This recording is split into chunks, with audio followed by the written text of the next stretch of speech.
everyone. Thanks for joining me today. My name is Patricia Baker. I'm an accountant, and I'm also the founder of Baker's Pie, where I help business owners, especially marketing agencies, get clear on their financials, systems, and compliance. Today, I'm going to walk you through a very important distinction that many growing marketing agencies overlook: the difference between a freelancer and an employee. As agencies grow, they often bring on help, but they don't always get the classification right. And misclassification can lead you to serious consequences. My goal is to keep you compliant, save you money, and give you peace of mind as you scale your business.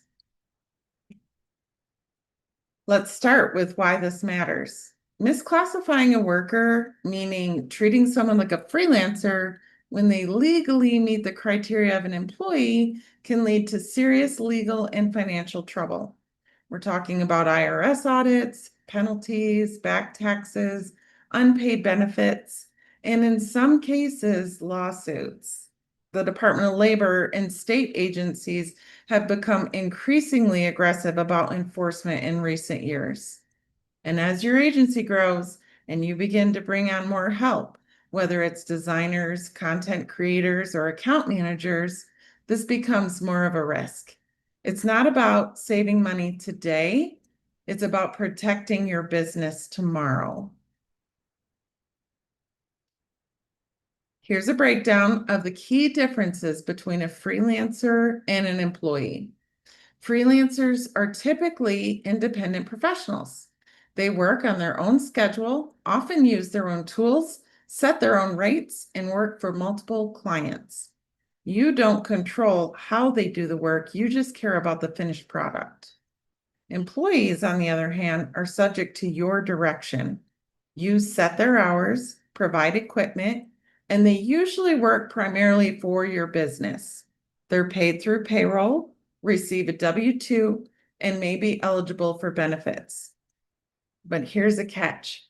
Even if you call someone a freelancer, if you treat them like an employee, the IRS will consider them an employee.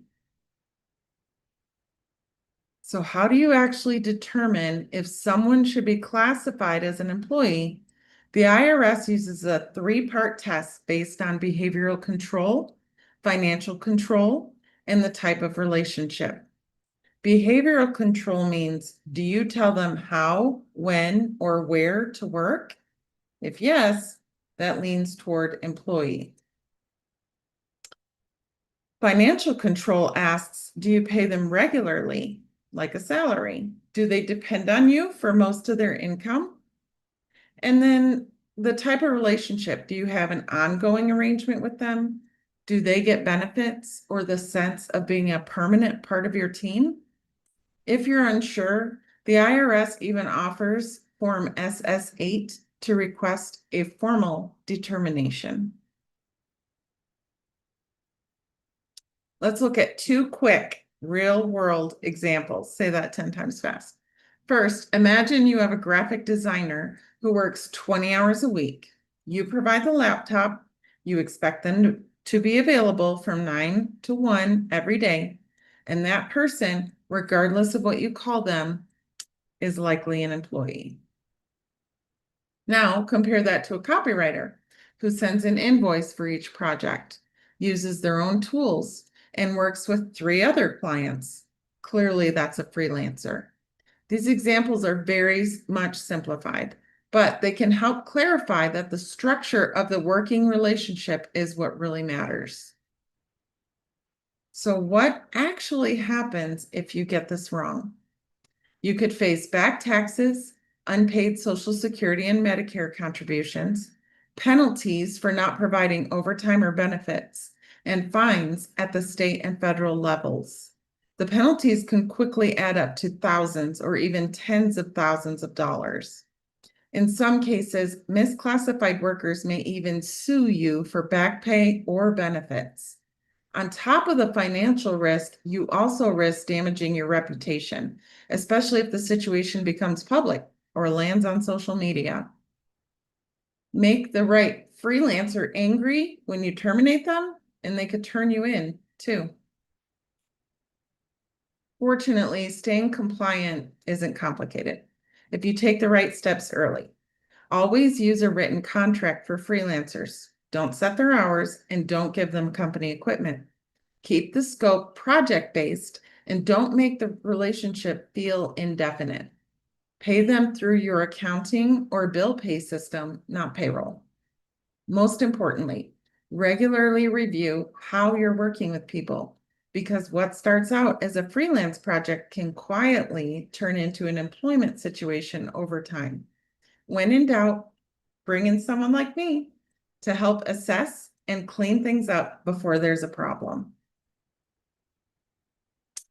Here's a quick checklist to help you assess whether someone may be misclassified. Ask yourself, do I control how and when they work? Do I provide tools, systems, or a company email? Are they economically dependent on me? Is this an ongoing relationship with no clear end? If you're answering yes to 2 or more of these, there's a strong chance that you're looking at an employee and not a freelancer. And that means you might need to adjust your systems to stay compliant. Here's the bottom line. Calling someone a freelancer doesn't make them one. If they walk like an employee, talk like an employee, and work like an employee, the IRS will absolutely treat them like one. So protect your business, get your classifications right, and don't wait for a knock on the door from the IRS or Department of Labor before you take action. If this presentation made you even a little nervous about how your current team is classified, or if you're planning to hire more help and want to get it right, let's talk. I offer quick compliance reviews for agencies, and I can help you make sure your team structure supports your growth and doesn't hold you back. You can reach me at patricia@bakerspie.com or visit bakerspie.com to learn more about how I support business owners like you. Connect with me on LinkedIn, Facebook, or check out my YouTube channel where I share bite-sized financial and compliance tips just like this. Thanks again for being here. Your future self will thank you for taking this seriously. Have a great day. Bye.